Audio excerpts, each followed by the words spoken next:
আসসালামু আলাইকুম এভরিওয়ান, সবাই কেমন আছেন? আশা করি আল্লাহর অশেষ রহমতে সবাই ভালো আছেন, দেশ এবং দেশের বাইরে। আজকে তো সকাল সকাল বাসা থেকে বের হয়ে গিয়েছিলাম মানহাকে নিয়ে মাদ্রাসা শেষ করে মা মেয়ে হঠাৎ করে চলে গেলাম সবজি বাজারে। তার নাকি সিমের বিচি খেতে খুব ইচ্ছে করছে। এই যে দেখেন একদম তাজা সিমের বিচিগুলা নিয়ে এসেছি, তার সাথে কিন্তু অনেক বাজার করে নিয়ে এসেছি। আজকে অনেকগুলো কলা, এই যে দেখেন দেশি চাপা কলাটা মানহা অনেক পছন্দ করে, হাতের কাছে পেয়ে গিয়েছি, তাই অনেকগুলো এক ঝুড়ি ভরে নিয়ে এসেছি কলা। আর এই পাশ দিয়ে আমার বাবা এখানে অনেকগুলো মুরগি নিয়ে এসেছে। আর এখানে কিন্তু ধনিয়া পাতা একদম দেশিটা, কালো বেগুন আর হচ্ছে সিম, বিচিওয়ালা সিম যেটা, এটার সবজিটা খেতে খুবই মজা। এগুলা কিন্তু আমার বাবা কিনে নিয়ে এসেছে। আসার সময় আসলে হাতের কাছে সবজি ফল যেটাই পাই না কেন কিনতে ইচ্ছে করে। আর এই যে এই সাইড দিয়ে কিন্তু আমি ডালের বড়ি, মাসকলাই ডালের বড়ি যেটা আমরা খাই, ওইটা আমি 250 গ্রাম নিয়ে এসেছি। আসলে মানহা মাঝে মধ্যেই মর্জি করে আমি এটা খাবো, তাই আজকেও হঠাৎ মাদ্রাসায় বসে বলছিল যে মা আমি সিমের বিচি খাবো। সেটা হালকা সিদ্ধ করে ভেজে দিলে খুবই লাইক করে, তাই যেহেতু ওইখান দিয়ে আসবো বাজার হয়ে, তাই মানহার জন্য এই যে দেখেন মানহা কিন্তু আমাকে হেল্প করেছিল, সে খাবে। তাই এখানে দুজনে মিলেই কিন্তু সব কিছু কমপ্লিট করে নিচ্ছিলাম। মানহা অনেক লাইক করে সিম বিচিটা খেতে, এটা আমার অনেক পছন্দ, বাট এটা আমি গরু মাংস দিয়ে খেতে খুব পছন্দ করি। সে গরু মাংসটা লাইক করে না, সে এমনিতে খেতে খুব পছন্দ করে। আমি সিম বিচিটা মাঝে মধ্যে নুডলসেও দেই, ও অনেক পছন্দ করে এজন্য। এই যে দেখেন অনেকগুলো কিন্তু আমার ছিলা হয়ে গিয়েছে। আর এর পাশ দিয়ে আমার আম্মা মাছ মেরিনেট করে রেখেছিলেন। আমরা মাদ্রাসা থেকে আসবো, গরম গরম ভেজে খাবো মানহার আমি, যেহেতু সকালের নাস্তাটা ওরকমভাবে করা হয় না। তা আম্মা বলছিল ঠান্ডা খাবে কেন, আমি মেরিনেট করে রেখেছি, তুমি জাস্ট ভেজে খেয়ে ফেলো। আর এই পাশ দিয়ে কিন্তু আমি সিম বিচিতে সিদ্ধ বসিয়ে দিয়েছি, 70% সিদ্ধ হলে আমি নামিয়ে নেব।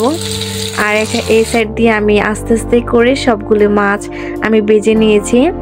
এই যে দেখেন মাছ, আর এটা কিন্তু সিমের বিচি যেটা আমি সিদ্ধ বসিয়েছিলাম, ওইটা হচ্ছে হালকা হলুদ আর লবণ দিয়ে মানহাকে ভেজে দিয়েছি। পাশে আমিও কিন্তু নিয়েছি এখানে। আর আমার এখানে কিন্তু একটা স্পেশাল খাবার আছে, দেখেন শুকনো মরিচ ভাজা, যেহেতু মাছ ভাজা তারপর হচ্ছে সিম বিচি ভাজা, তার সাথে শুকনো মরিচ না হলে তো মজাই লাগবে না খেতে, গরম গরম ভাত। আর এই যে মানহার সিম বিচিটা আমি একটু টেস্ট করবো যে কেমন লাগে।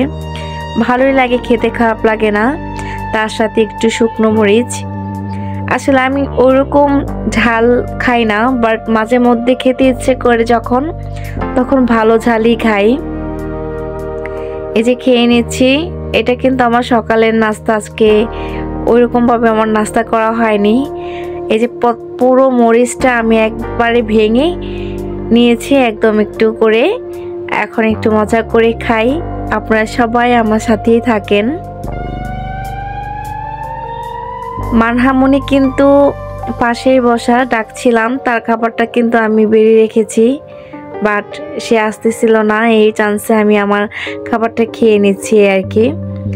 খাবার রান্না করা আসলে খুবই কষ্টের কাজ, খেতে তো সময় লাগে না। এই যে দেখেন আম্মা কিন্তু এই সাইড দিয়ে আমার জন্য একটা স্পেশাল রান্না করছিল, পুঁটি মাছ দিয়ে ডালের বড়ি যেটা আমি নিয়ে এসেছি বাজার থেকে, সেটা আমার জন্য রান্না করবে। তার মা ডাকছিল, মা আসো তুমি একটু ভিডিও করে নিয়ে যাও, তোমার প্রিয় খাবারটা রান্না করছি। তো আমি খাবার খেয়ে একটু রেস্ট নিচ্ছিলাম, ওই ফাঁকে কিন্তু আমার রান্নাটা বসিয়ে দিয়েছি দুপুরের জন্য। এই যে দেখেন এখানে মা পেঁয়াজ কুচি, তারপর হচ্ছে হলুদ মরিচের গুঁড়া, আদা রসুনের পেস্ট সব কিছু এখানে দিয়ে দিয়েছে।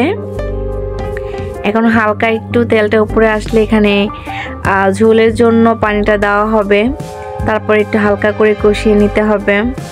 কে কে আমার মতো বড়ি লাভার জানাবেন। আমার তো এই বড়িটা শুধু শুধু ভেজে এই যে এইভাবে কষিয়ে রান্না করলেও খুব ভালো লাগে মাছ দিয়ে। এই যে দেখেন এখানে বড়িগুলো কিন্তু আম্মু ভেজে রেখেছে হালকা একটু হলুদ লবণ দিয়ে, কারণ বড়িটা ভেজে না নিলে একটু হালকা তিতো তিতো ভাব লাগে, আর এই কাজটা করে নিলে কিন্তু ফ্লেভারটা খুব সুন্দর ছড়ায় তরকারিতে। এই যে দেখেন এখানে কিন্তু আম্মু ঝোল দিয়ে একটু কষায় নিতেছে। কালারটা কিন্তু খুবই সুন্দর এসেছে।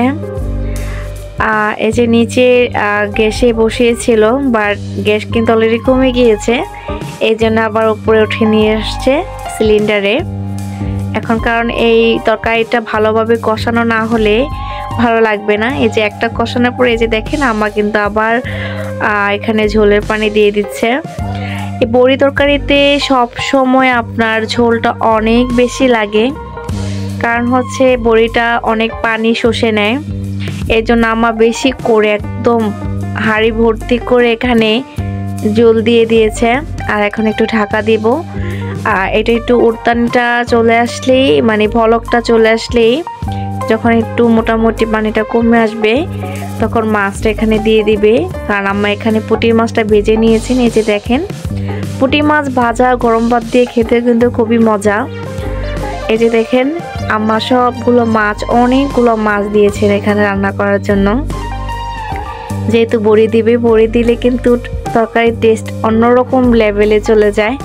যারা আসলে খেয়েছেন আশা করি বুঝতে পারছেন যে আমি কোনটা বলতে চাচ্ছিলাম। এই যে দেখেন এখানে কিন্তু তরকারি বলকটা চলে এসেছে, এখন মা সবগুলো বড়ি দিয়ে দিবে। এই যে সবগুলো বড়ি কিন্তু অলরেডি দেওয়া হয়ে গিয়েছে। এখন একটু সিদ্ধ হলেই ধনিয়া পাতা দিয়ে নামিয়ে নিব, আর কোনো কাজ নাই।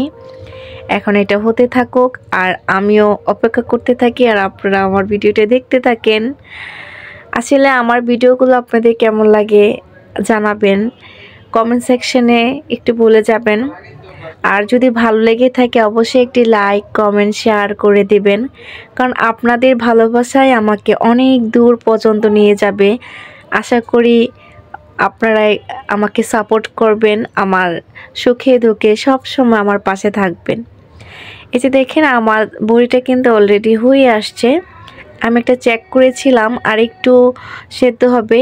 এই যে সেদ্ধ হয়ে গিয়েছে, প্রায় 70% মতো হয়ে গিয়েছে। দেখেন আমি কিন্তু আর লোভ সামলাতে পারছিলাম না, একটা অলরেডি নিয়েছি খাওয়ার জন্য, টেস্ট করছিলাম যে লবণ ঠিক আছে কিনা। সব কিছু ঠিক আছে, আর কিছু দেওয়ার দরকার হয় নাই। এখন বড়িটা একটু হলেই অনেক বড় বড় হয়ে যাবে। যে দেখেন ছোট ছোট ছিল, এখন পানিটা খেয়ে কত বড় বড় হয়ে গিয়েছে। এটা বড়ির কি বলবো ধর্ম, বড়ি যত ঝোল দিবেন তত বড় হবে। আর তরকারিটা হয়ে গিয়েছে। এই যে দেখেন আম্মা কিন্তু এখানে ধনিয়া পাতা দিয়ে দিয়েছে, কারণ শীতকাল বড়ি তরকারি ধনিয়া পাতা ছাড়া তো হবেই না। আরেকটা কথা, এই যে এইভাবে মাছ দিয়ে বড়ি রান্না করলে কাঁচামরিচটা আপনারা দিবেন না, কারণ কাঁচামরিচের ফ্লেভারটা বড়ির মধ্যে চলে যায়, খেতে ভালো লাগে না। আসলে এটা আমি আমার অভিজ্ঞতা থেকে বলছি আপনাদেরকে। আর এমনিতে বড় মাছ বা শোল মাছ দিয়ে রান্না করলে সেই ক্ষেত্রে আপনারা কাঁচামরিচটা ইউজ করতে পারেন। যেহেতু এখানে শুধু পুঁটি মাছ, কোনো কিছুই দেওয়া হয় নাই, শুধু বড়ি আর পুঁটি মাছ, সবজি দেওয়া হয় নাই, তাই এইভাবে রান্না করে দেখবেন। আশা করি সবার কাছে ভালো লাগবে। এটা হচ্ছে আমার আম্মার রেসিপি, তাই বলছি, কারণ আমার আম্মার রেসিপি কিন্তু আমার অনেক পছন্দ। দেখেন কালারটা কি এসেছে, অনেক সুন্দর একটা কালার, আর খেতেও কিন্তু দারুণ হয়েছিল। যারা বড়ি লাভার অবশ্যই ভালো লাগবে। যে দেখেন আম্মা কিন্তু আমাকে অল্প একটু ভাতের মধ্যে বড়ি দিয়েছে, যে দেখো কেমন হয়েছে, ভালো লাগছে কিনা। ধোয়া ওঠা গরম ভাত, তার সাথে যদি পুঁটি মাছ আর বড়ি হয় তাহলে তো একদম খাবারটা জমে যায়। আমি আমার দুপুরের লাঞ্চটা সেরে নিচ্ছি। এখানে কিন্তু আম্মু পুঁটি মাছ দিয়ে মূলা তরকারি রান্না করেছেন, এটা আমার অনেক ফেভারিট, অনেক পছন্দ। হালকা ঝোল করে রান্না করেন। আমি দুইটা পছন্দের খাবার দিয়ে নিয়ে আজকে বসেছি।